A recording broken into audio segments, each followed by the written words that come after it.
You're listening to a podcast hosted on the Podcast Matrix. What is the podcastmatrix.com? Being green is about more than saving on your electric bill or doing your part to protect natural resources. It is about getting a safe and healthier life for you and your family without sacrificing style, quality, or budget. This is a movement to provide all of us with clean air to breathe and water to drink, safe, healthy food to eat and places to live, and energy to run the places where we live, learn, play, and work. Your go-to information source for a healthier home and world. Hosted by Marla Esser-Close, your green home coach. This is the Green Gab Podcast. Hey, it's Marla Esser-Close, the Green Home Coach, and you are listening to the Green Gab Podcast here from our new studio in Edmond, Oklahoma, outside of Oklahoma City, and I love this place. And I have a super, super fun guest today, and we've been reveling in the podcast studio here. This is Lea Gallagher with Untangle Organizing here in Oklahoma City. How are you today? I'm really good. How are you? I'm awesome. Yeah, this is a really sweet space. I like the setup. I know. So I want to give a big shout out. We're actually using the podcast studio in Vault 405 co-working space in downtown Edmond, Oklahoma. And if y'all are in Oklahoma City, see, I still got my y'all going with Oklahoma. I know. It's hard to avoid. I like y'all. Thanks. I appreciate that. But this place just opened up in March of 2018 and has just been such a great little jewel. I know just walking you around, you jaw open going, wow, this is cool. But that's exactly how I felt when I first came here. And then having the podcast space as well was just... that clinched the deal. I kind of geeked out over how all of the tables and chairs have wheels, and you can just rearrange it super easy and not have to break your back. Exactly. I know, and everything here rearranges so easy. So it's really set up to be very flexible and to accommodate freelancers or work-from-homers that just want a place to get out, or small companies that need a place. Matter of fact, there's several small companies that are headquartered here. So it's pretty cool. Awesome. You have to come back sometime and have lunch. Urban Agrarian is mainly local and regional foods and a lot of sustainable foods, and they're on the corner of the space. So shout out to the folks here doing some cool stuff. I'm excited to be a part of it. Yay! That sounds really good. So you are a professional organizer. Yes. So what does that mean? I get asked that a lot. No, I do not do community organizing, but I essentially declutter and help people create systems in their homes and home offices that make sense to them so that they can find what they need when they need it, and everything's accessible and they don't have to, waste time searching for things or waste money buying duplicates of stuff that they already have. Oh, that never happens. Somewhere. Yeah. And I teach them the skills to maintain it on their own. So weirdly enough, I work myself out of a job.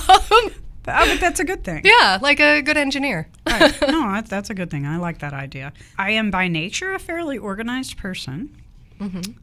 But I find, and I imagine a lot of your clients find this, as things get really busy, they get out of control, and then it's not a priority until it is. Things are important, but then get pushed back until they're urgent or past due, and then that just amplifies the stress level, and it doesn't need to be that way.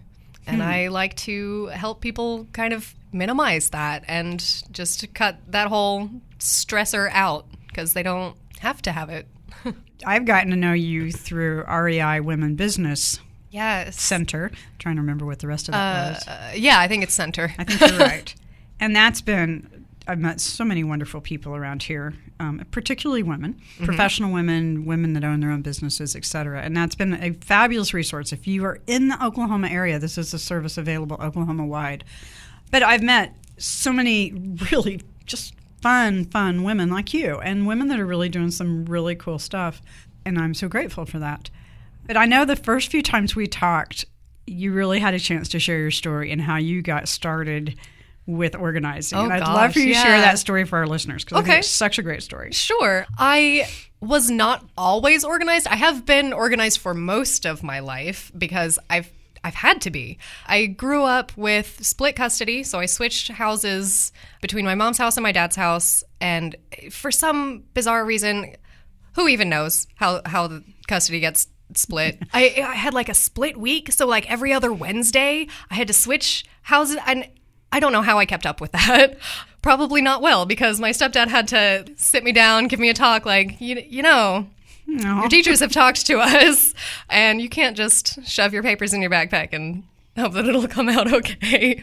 You need to use folders and, you know, talk to your mom. She'll teach you how to do this stuff. And my mom is super organized. She's got binders and Excel spreadsheets and a file that's marked, in case of death, check here first. And that's all of her estate stuff. But that's smart. It's great. Oh, it's honestly a relief. I mean, she's still kicking, knock on wood. We're good so far. Thanks, Mom. Yeah, thanks, Mom. You know, eventually we'll have stuff in order. You'll need that. Yeah, we will. And so that's a good present to give your family is that peace of mind. But that's kind of sidetrack. I go on tangents.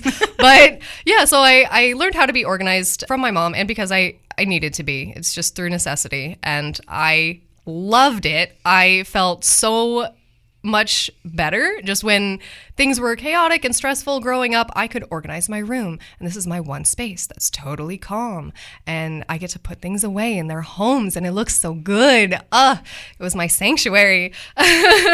And yeah, I want to share that peace and that warm feeling with all of my clients, with really the world. You organized a lot of your family members when you were younger, didn't you? Yes. I organized my sister's Pokemon collection. And then she would intentionally mess it all up, so I'd have to do it again. I love it. Yeah. I mean, you know, sisters, that's fine. Gosh, everywhere that I've worked before going into business for myself, I got excited about organizing the space and making it so that it was easier for people who worked with me to find what they need and to put stuff back, so that it wasn't a pet peeve for me to put things back for them. They could just do it. I don't know. I didn't realize that it was even a thing that I could do as a career, as a profession, until I want to say like late 2013, when I found the website for NAPO, the National Association of Professional Organizers. And it blew my mind. I was like, wait, this is a thing? I can do this? That's awesome. And there's organizers that do digital organizing for your computers and organizing for your house or your office. And a lot of us do need help. And, exactly why we wanted you here to talk. Specifically because we are in the holiday season. Yes, which is rife with chaos and lots of busy things and deadlines and wrapping paper everywhere. Yeah, mine's got to come out of the closet tomorrow. This is just a perfect time of year to think, okay, as I'm putting my stuff away, how do I organize it so I find it better next year? I think the best time to evaluate your holiday decor and wrapping stuff, just the whole shebang, is right after the holiday is ended. So as you're putting it away, think first about the stuff that you didn't use. Are you going to use it next year? Unlikely. But, you know, sometimes there's exceptions. So kind of like your clothes when you're going through your clothes. Pretty much. It's the same decision-making process. So ask yourself 3 basic questions. Do you need it? Do you use it? And do you love it? And if you answer yes to 2 out of those 3 at least, then awesome, keep it. And if not, then it can find a new home elsewhere. I should have known you were a 2 out of 3-er. No wonder we get along. Yay! Well, I know we've got lots and lots of tips and ways for people to get organized. So I definitely want to leap into that. But before we go down that, because I know you've got a lot of great ideas. Why should people get organized? What's the benefit? Less stress. You don't have to keep stuff like active in your mind all the time, because you know that there's a system that you can trust. And it's like your past self is taking care of your future self by putting things away in their homes. That's beautiful. Your past self is taking care of your future self.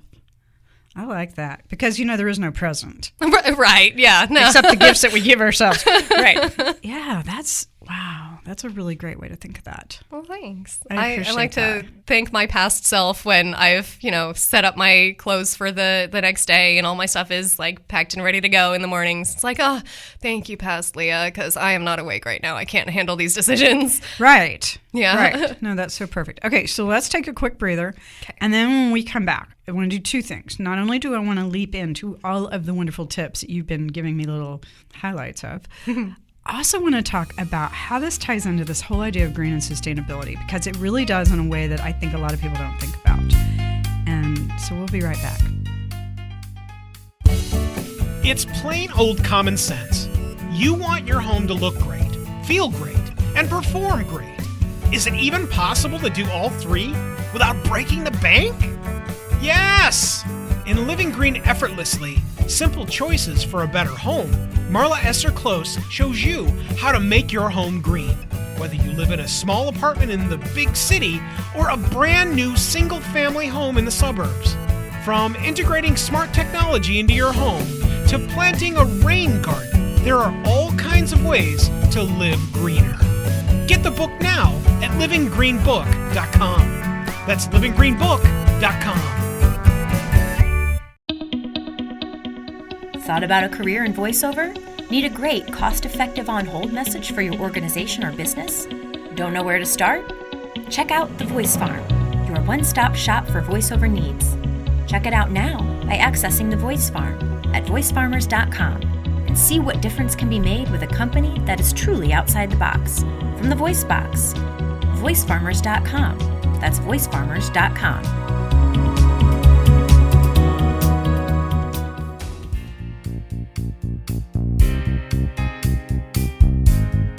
Welcome back to the Green Gab, and we are gabbing today with Lea about how to organize all that holiday stuff after the holidays, or maybe even if you're getting a head start during the holidays. Yeah. I mean, it's okay to process this stuff as you're decorating. That's true. Although a lot of people may be done by now. Which, well, I'm It's not. mid-December. Okay, so never mind. I spoke too soon. I still need to put up some lights and then I'll call it done. Like, that's what good enough will be for me. There's just like 4 strings of lights that I need to put up, and then that's it. Oh, you're not doing bad at all. Yeah, that's fine.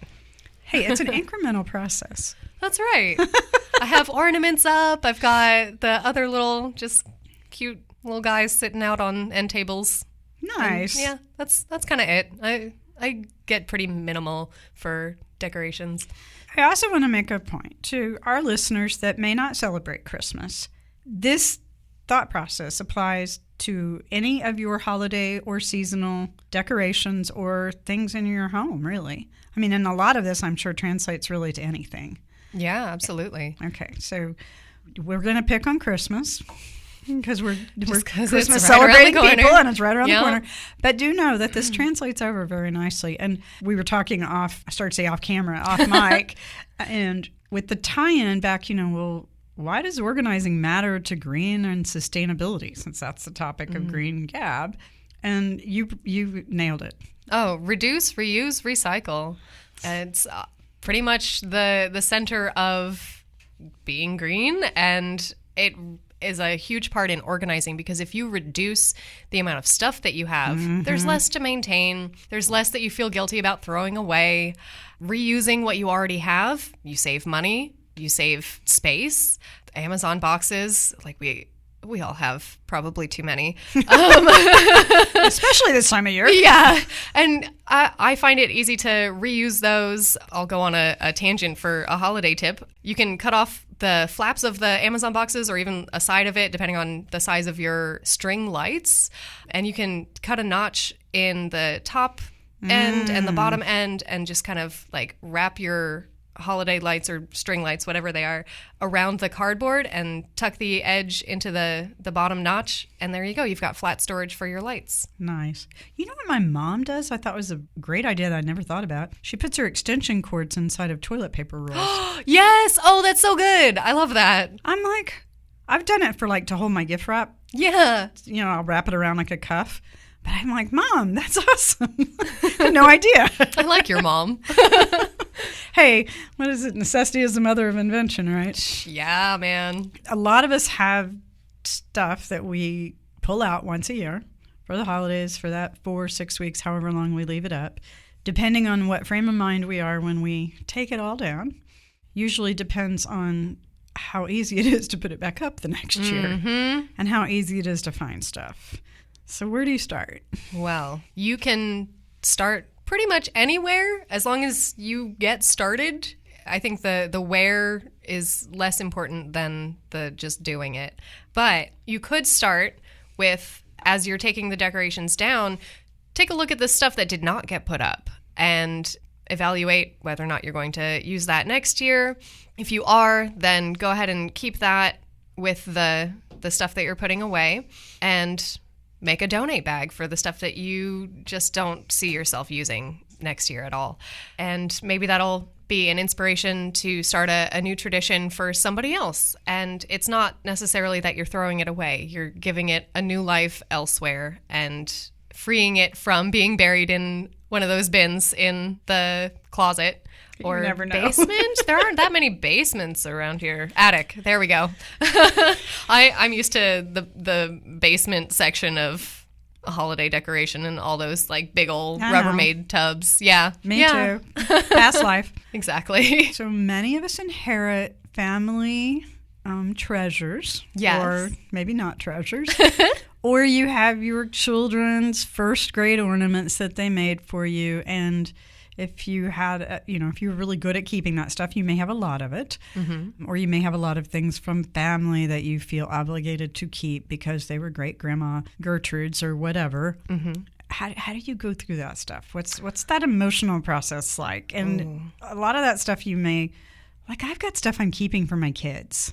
You know, that one's really tricky. Depending on the age of the kid, you can ask them if they actually want those things for later or even now. Right. Again, if they're adult children, then they'll probably be frank with you like, yeah, I totally want that. Or, no, thanks, Mom, but no. But the sentimental stuff is a lot harder to go through just because it brings up all of those memories and feelings. Again, like those 3 questions, do you need it, do you use it, and do you love it? Really be honest with yourself. And if it's a happy memory, then I think that it's good to, keep it in the tradition and, hang or display or whatever you can do with this thing in a prominent place where you'll definitely see it and enjoy it. But if it's a sad or painful memory, you might not really want to put that up and let it go.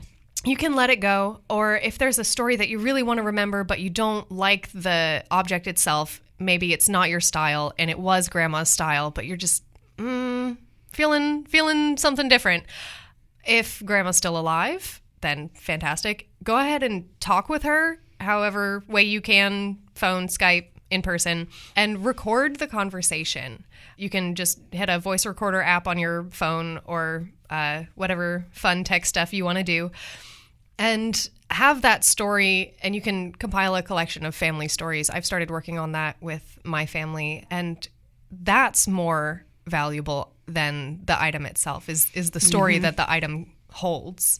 That makes a lot of sense because so many times when the family's getting together to decorate, oh, remember this? Yeah. Oh my gosh, I remember when we went. I used to collect ornaments from all the places that we went. Yeah. So of course, as we were decorating, we'd have all the conversations about all the places we'd gone and stuff. And that sounds like a fun tradition. And I think part of what you're hitting on that I think is important is, decide, prioritize, right? And decide what's really important and place the emphasis on that, and then let go of the things that don't necessarily add in a positive way to that. Right. Yeah, exactly. And I think with holiday stuff that the holidays can be really hard for a lot of people. And I think we probably put a lot of stress on ourselves that we probably don't need to. Yeah.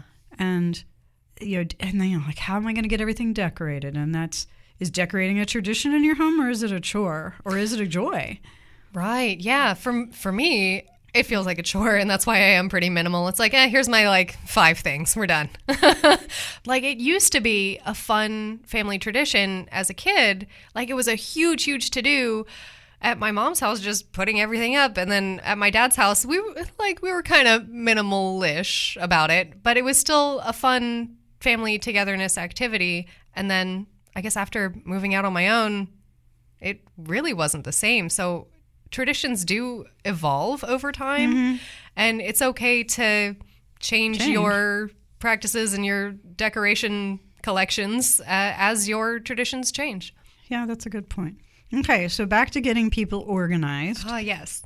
Besides prioritizing. But prioritizing is the first step in organizing, isn't it? Sorting like with like, easier to see how much of a thing that you have. So if you put all of your ornaments in a section, you see like, oh, maybe I have way more than will ever fit on any tree that I get. So let me just pick my favorite ones and keep those. That it's easier to prioritize that way. So do you recommend any kind of specific storage items for people that are helpful for their holiday decorations and seasonal stuff? Sure. There's a couple fun things. There's that cardboard wrapping thing for the string lights. And for bulb ornaments, you can reuse empty egg cartons or I think apple cartons if they've got like the bigger... Ooh, apples cartons, or apple boxes. I know what Yeah. you're talking about. That's a great idea. And then wrapping paper rolls can be stored in a bunch of different ways. You can just use an umbrella stand if you want, or there's what my mom used to do is this like hanging plastic sheet, a lot of that over the door stuff, and just stick them on down there. And there they are. You can see what you have because it's clear. And it's out of the way. It can be behind a door inside a closet if you've got limited space, or just on a hanging rack in a closet somewhere that has more space.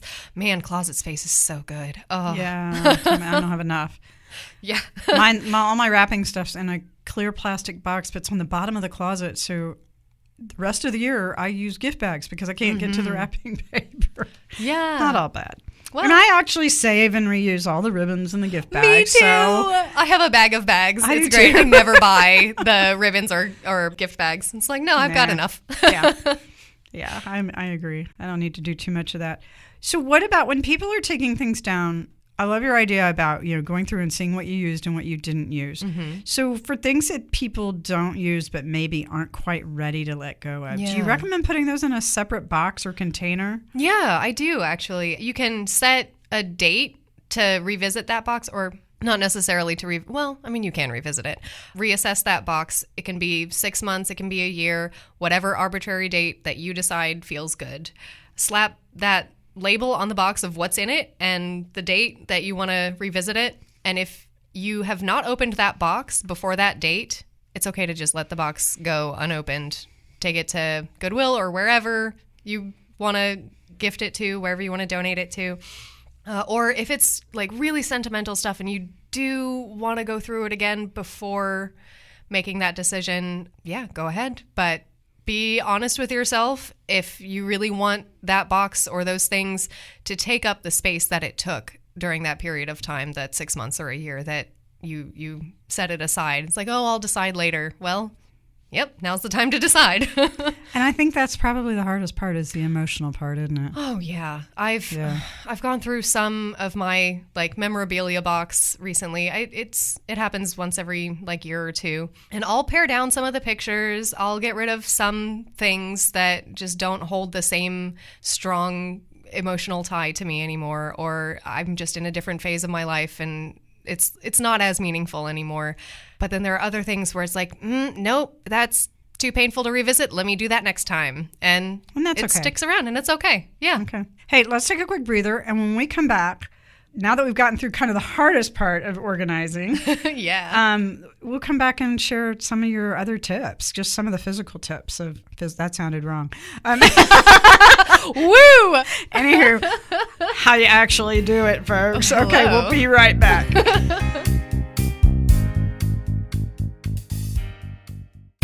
Wouldn't it be cool if your advertising could last forever? It can, with perpetual advertising. Here's how it works. Magazine, radio, and television ads are efforts that people might see or hear once, and then they're lost forever. Perpetual advertising provides you with the chance for repeat exposure and replayability weeks, months, even years after it's originally inserted inside a podcast. So even after your advertising is included in a podcast years ago, those efforts are still impactful, providing you with true return on investment. Real impact, thanks to perpetual advertising. Are you ready to change the way you and your company or organization advertises? Find out more and launch a unique perpetual advertising effort right now by visiting twoguystalking.com/sponsors. Editing podcasts can be rough. Everyone knows that you'll spend at least double the time you use creating the podcast when editing it. Then there's the control freak factor and the gotta get it right the first time factor. And well, it's time to shove all that out the door and make your podcast soar with the Editor Core. The Editor Core is a talented, experienced team of podcast editors that have edited tens of thousands of hours of podcast content, and they're ready for yours now. Check out editorcore.com because it's time to make your podcast soar. Editorcore.com. That's editorcore.com.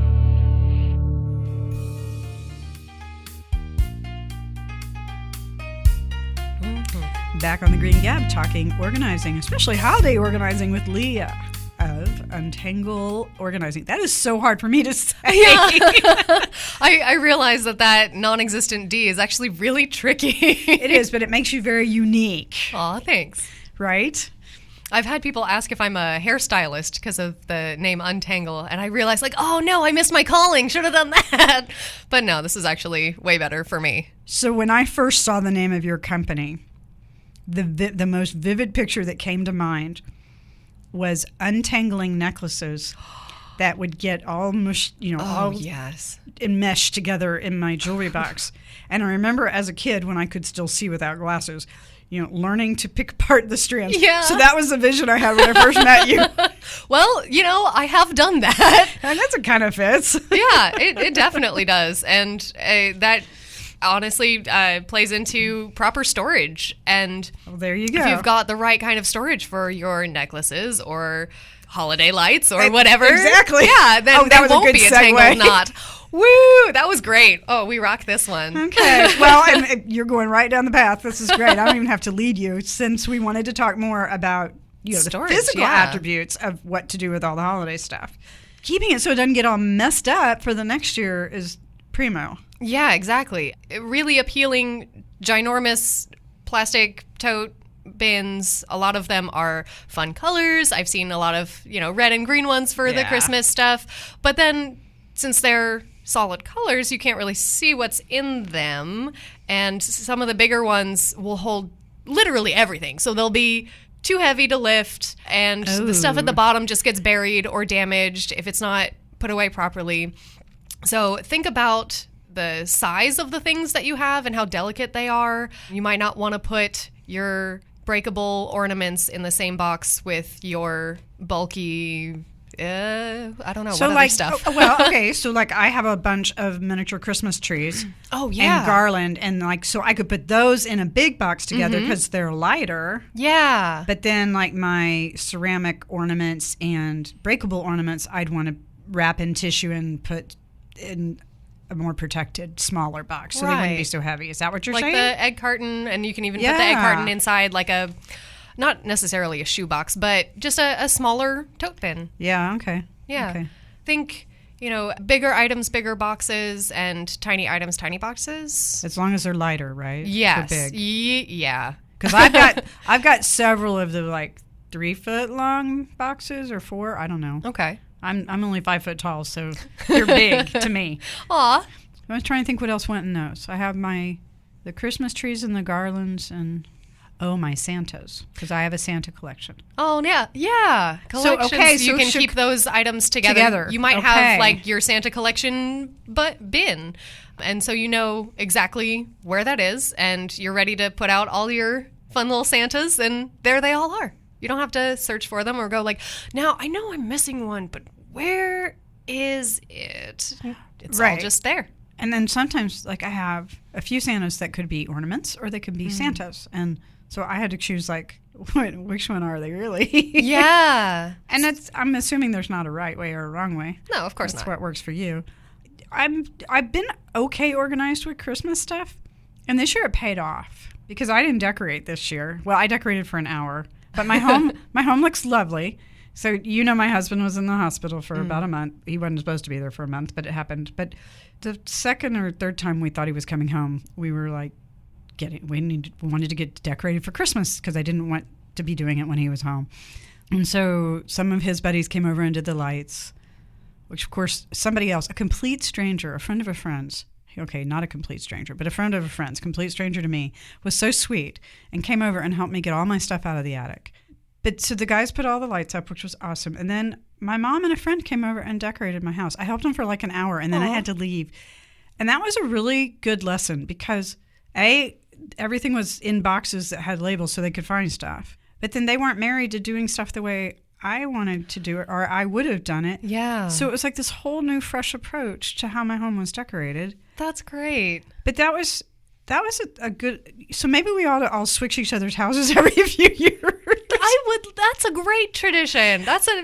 I kind of want to adopt that idea. I know that comes out of my decorate mouth. somebody else's house, because honestly, that feels less like a chore to me than decorating my own house. That's a social activity. That's just fun. Instead of barn raising, we'll do Christmas tree raising. Sure.